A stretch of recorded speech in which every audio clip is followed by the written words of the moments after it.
Hey, welcome back.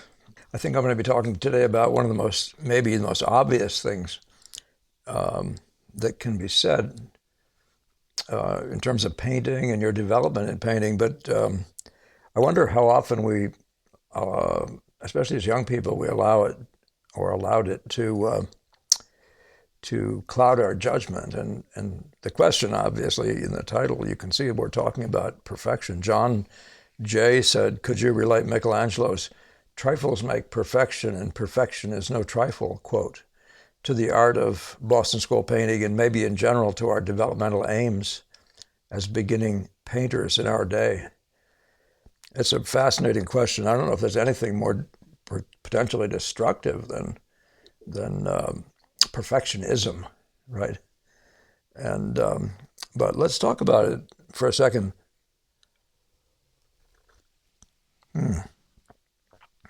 Before we do, though, thank you, Adra B. Much, hugely appreciated.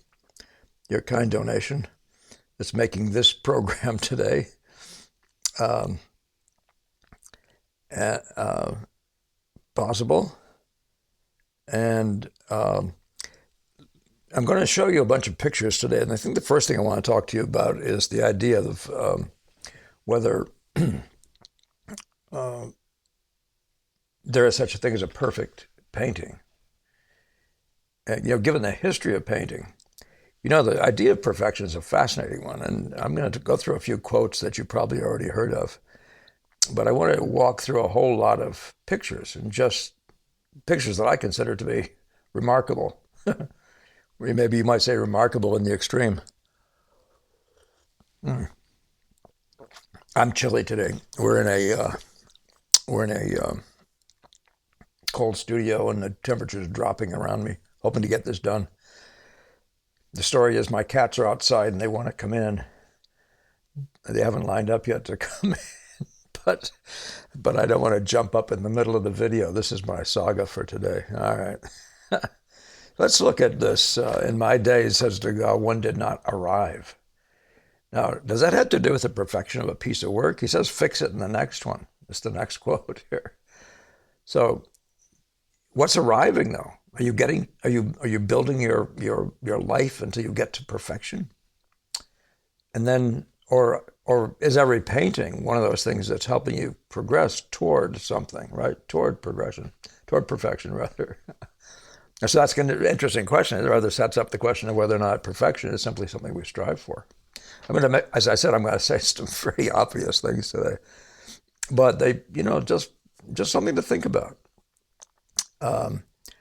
Sargent said a portrait is a picture of someone with something a little wrong about the mouth. That doesn't sound like perfection, does it? Just going to hand these out to you. To someday make one truly like. Remember, that was Tarbell's comment late in his life. I'd like someday to make one truly like. Well, there's that ambition to a something like what would you call perfection, right? Consider that making the magic of that likeness in front of you, or the truth, as an ideal. So is that perfectionism? Is perfection rather an unreachable ideal? So, and he also said he doesn't trust a painting in which you can't see when the artist went a little wrong. I like that one. A lot of my students like that one too. I guess we all did. It's axiomatic. I don't forget, it's been said so many times, it's true in politics and other places, but don't let the perfect become the enemy of the good. That's about your own life too. You have to, we need success, but success isn't measured in perfection. In fact, we don't know what perfection is. My, my favorite, the quote among all these things is the book of Genesis,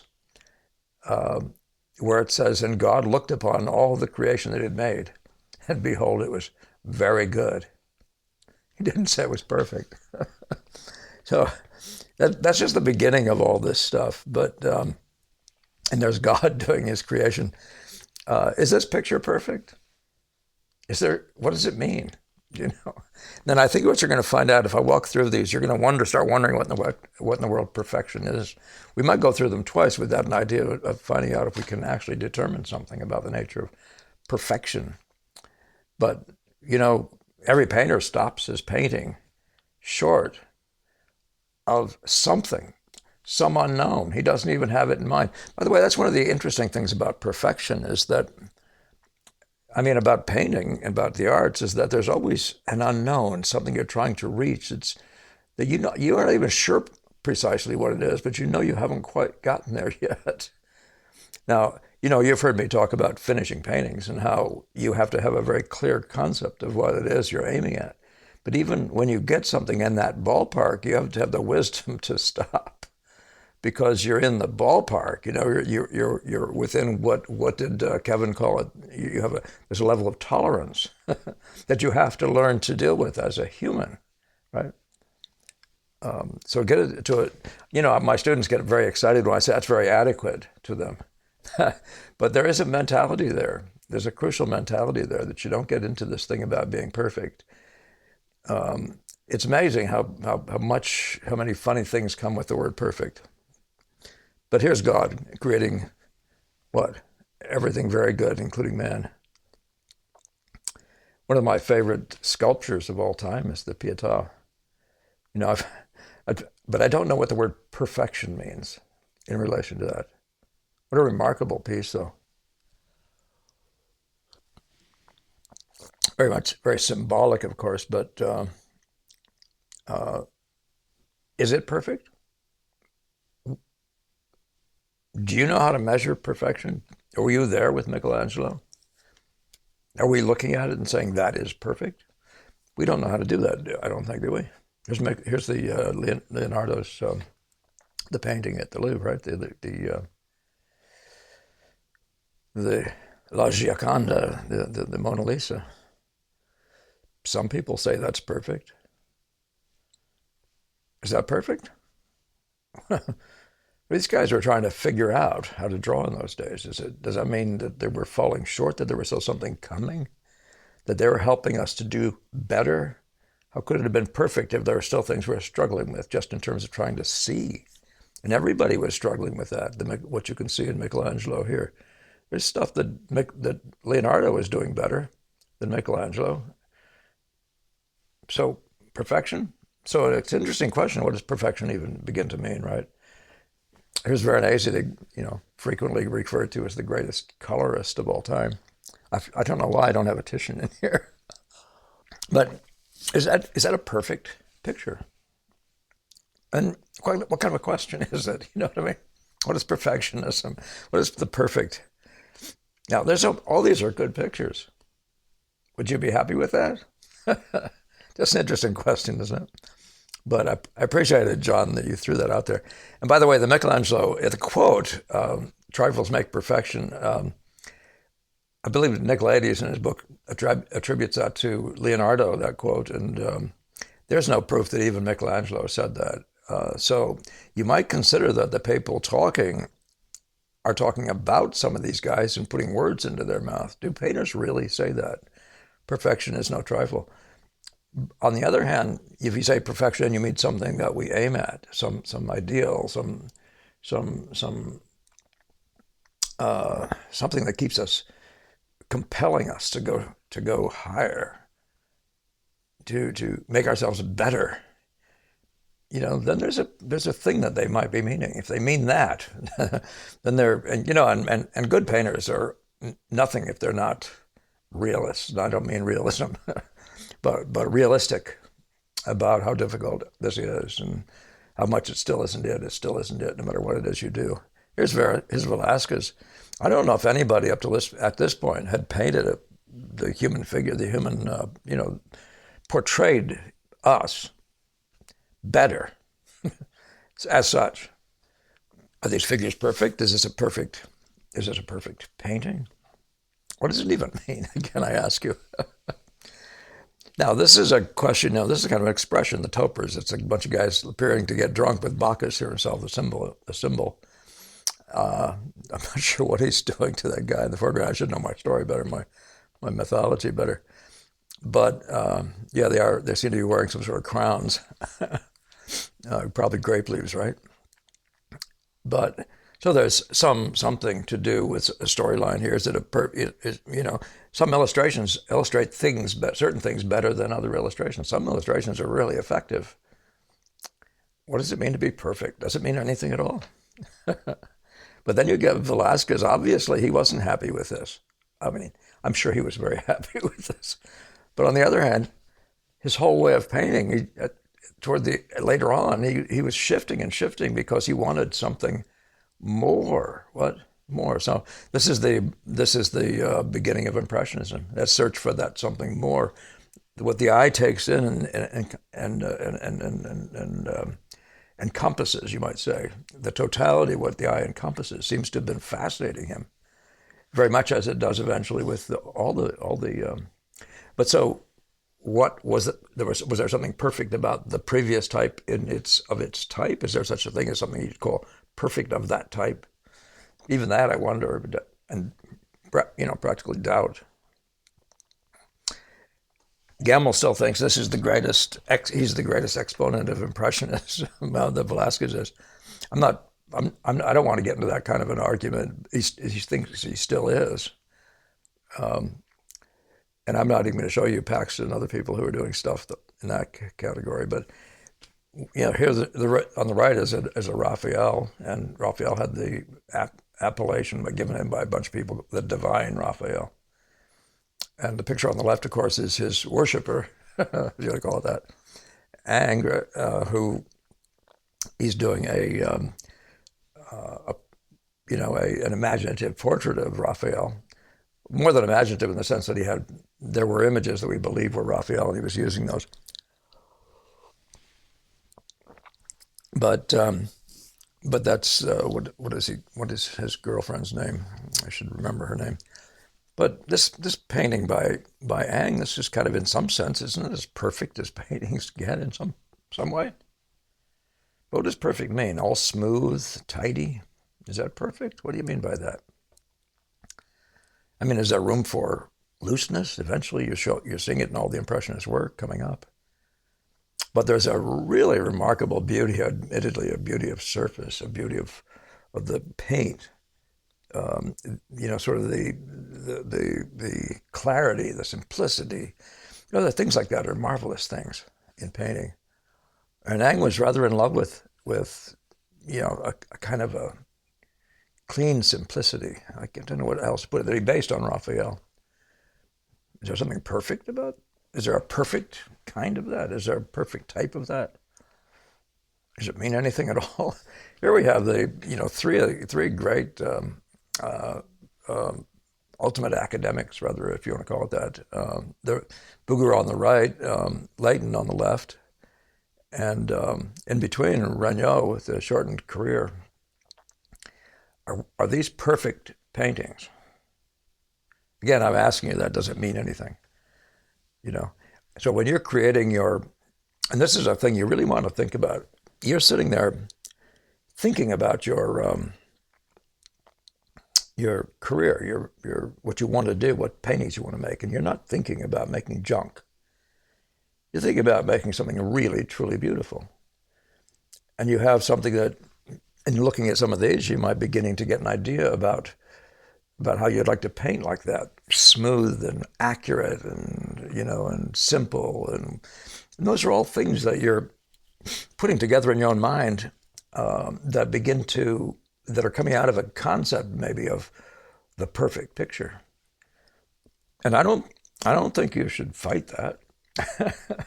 We all, and that's one of the reasons you copy. You're copying painters. All these guys copied other painters from before their time. To find out,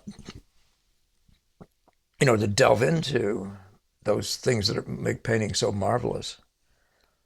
I don't know that it has anything to do with perfection, though. And yet, so when you have a painting, you actually need to bring it all together. There's this whole discussion of unity.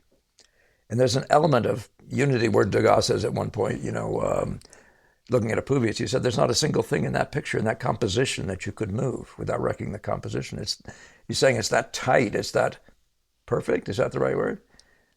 So there's a certain thing about composition that needs to be in a ballpark, a level of tolerance, again, of the where all parts are there for a reason, and they're all working in a harmony. And so that harmony has an element of perfectionism. But remember, what does that mean? Is that perfect harmony? Or is it adequate harmony? Is it just significant harmony? You know what I mean? I'm trying to imagine, is there a pianist or a violinist who ever played a piece and said, there, that was perfect? I'm sure not. I'm sure not. And you won't paint a picture either, and I hope you don't even think that way. All you do is stress the heck out of yourself. I may have been of that mind when I was first studying with Gamma and wound up dizzy for 3 months. I don't know. I can't tell you I was, but there is always in a young soul an element of something like perfectionism. You have no idea your limits yet, sort of in a sense. Well, except you know you don't know a dang thing, except and you're trying to figure out. But there's a nice blindness, if you want to call it that, in your life when you're young, about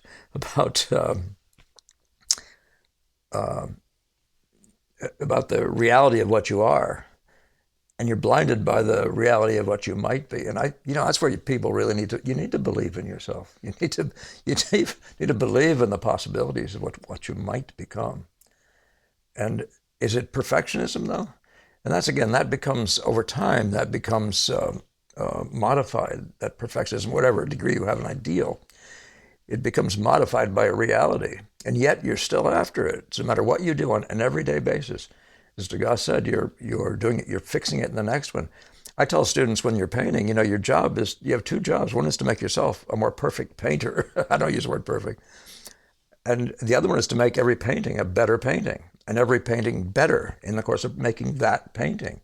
So there's a bettering that goes on, right? Until you get to some level of the good, the good, the beautiful, the true, but the harmonious really winds up being a powerful thing.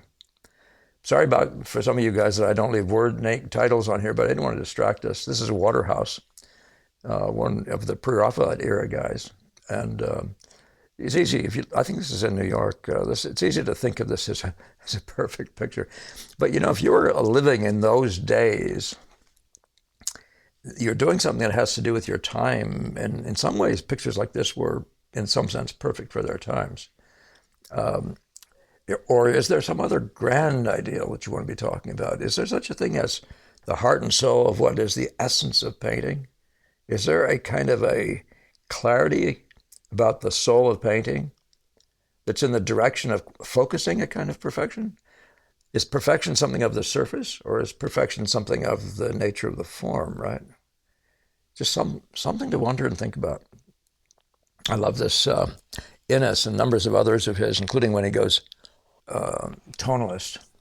In some ways, this could feel like a tonalist painting, but there's a wonderful mystery in certain of his things, if you want to call it that, some a spiritual sense, if you want to call it that. But is it perfect? Is perfection anything? But as a poet would say, it's perfectly, or it's adequately summing up, or it brings me toward that essence that impelled me to make this picture. You do need to have a central idea. You do need to have that in your work. And then you have to, over time, you'll be able to approximate it more and more, which is getting in the direction of perfectly expressing what it is you have in mind. Getting toward perfectly expressing. Yes, Monet. Now you're looking at these and you're thinking, we just got to look at Bouguereau a minute ago, or Raphael. What in the heck? Why are we looking at this and pretending maybe that there's something about this? Is this now, are we all falling away and decaying and becoming more and more imperfect? No, but as you can see, for the first time, people are bringing color and life in a new way, and light in a way to paintings that's where it's becoming now the subject. Does that make it perfect or imperfect? I don't know what that has to do with anything. You see what I mean? So here's this form, the impressionist mind. All of a sudden, your being, your inner man is grasping this magic of the world visual right in front of your face, and you're thinking just that. I could just have that, right? No more of the stories, no more of the mythology, just the beauty of what's happening in your eye right in front of your face. I said, something changes here now. Is this imperfect? Or is there a perfect form of it?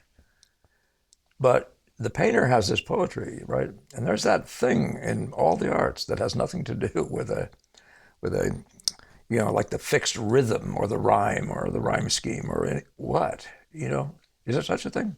It's not fixed like that, is it? But there is a kind of an orientation around harmony, and I don't know if it ever changes beyond that, anything in any valuable way. Degas is the guy who talks about, he says, the picture isn't finished because it's all noodled up and fine and perfectly noodled up, one individual, every detail, every hair, every etc. In fact, the faces down the bottom are rather begin to be cartoons. And yet this is a magically harmonized picture that is the like of which is kind of unknown. There are pieces, but he's really opening up something to us, really broadening all the possibilities of harmony. And is there a perfection in this? He says he's trying to fix it himself in the next one. And his evolution is quite staggering, and it's one of those great stories of the arts, is that evolution that becomes possible because he has the mindset of fix it in the next one. Even understand it better in the next one. I hope we all have that. Perfect execution implies perfect understanding. It's a really perfect execution. I suggest to you that when you're really doing a picture that has something or other very, very perfect in your own mind in it, you're probably very limited. You're living in a world that your possibilities are being shrunk if you could even do that. Just fascinating question. Here's a guy who loved Ang, and yet the difference between that Ang we looked at a second ago, that one, look at that smooth clarity. And here is this, possibly borrowed from the Impressionist mind, here is this very unsmooth irregularity, and yet just as articulate in its own way. So is perfection a matter of, what is it actually? Let's leave it at that for this moment. And I just want to maybe end this with the Boston School guides. Here's a couple people doing what Monet's doing indoors. And you might say there's an element of perfection in the articulation of light indoors, in that pursuit of the magical movement of color and value.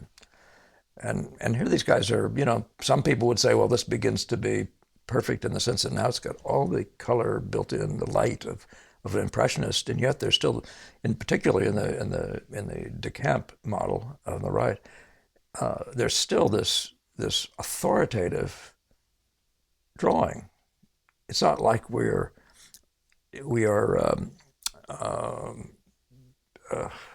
what shall we say, limited.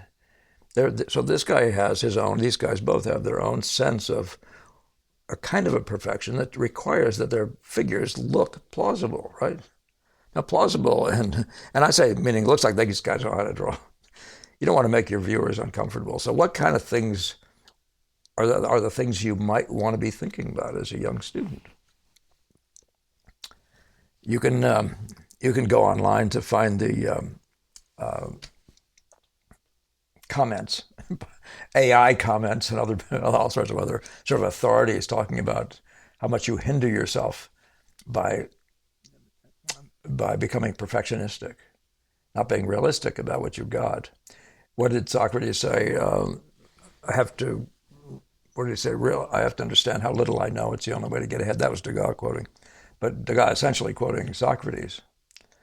And I found it very useful to think of myself as just an idiot.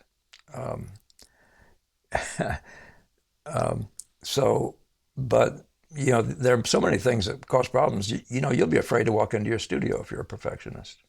You'll be afraid to pick up a brush because of fear of failure. I mean, there's so many kinds of things that are going to be problems to you.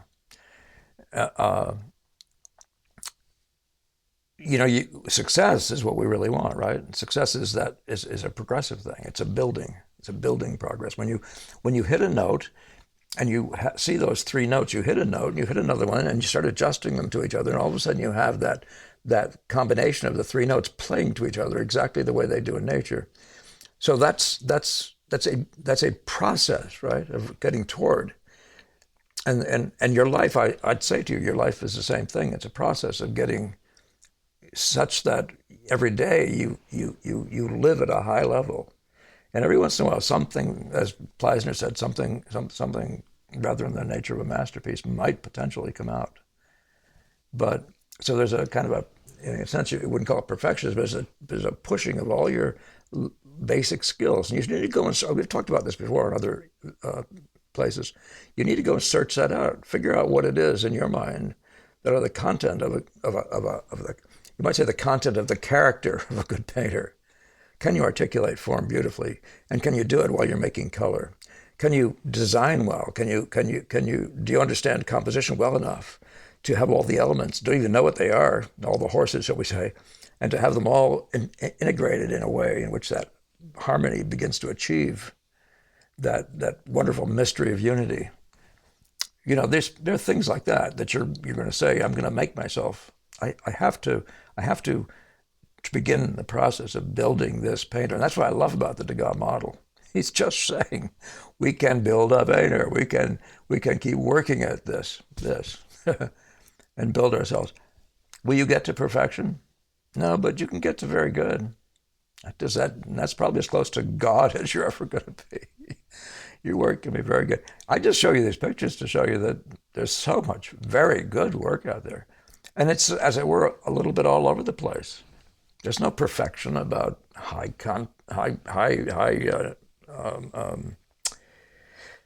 what's the right word? Highly noodled pictures and every little detail, and showing off these. It's not a necessity of great art. You'll find that there's great art among the most primitive. There's great art in every culture. What is it? So your job is actually partly to find that out and to be good at it. Knowing that you're imperfect is a big good thing. Just being aware of how not perfect you are is an impetus to understand, to think better, to understand pictures better, to understand your deficiencies. You follow those things. So there's something good about that, but you're still always striving, always reaching for what? For this unknown ideal. Just may as well call it that. But the idea of having goals that are realistic, that's all real. That's all good stuff. To make it better every day. And I'd say one of the things I've found to be hugely important is when you have a backstraggler in a painting, to be able to name it and to be able to clearly see what it is that it needs to be, and to be able to correct that aspect of the painting and pull it back into unity with the rest of the painting and move on, right? That doesn't imply perfection, but it implies a building process that brings every picture into greater truth, greater truth in the sense of the relationships that make up the beauty of the thing you're looking at. So, yeah, as I said, I think I possibly was that kind of perfectionist when I wound up getting so stressed out. I think when I was a student, I would paint all day. I would keep reading into the night. I'd go to sleep with the book in my hand. I'd wake up and do memory drawing or whatever, and I'd be doing this every day. Brain always grinding, no rest. I finally figured out that I had to learn to rest. That was part of doing better. Just the idea that you have to take breaks. You need to learn to understand yourself better. You have to learn how to take pauses to make better work. But yeah.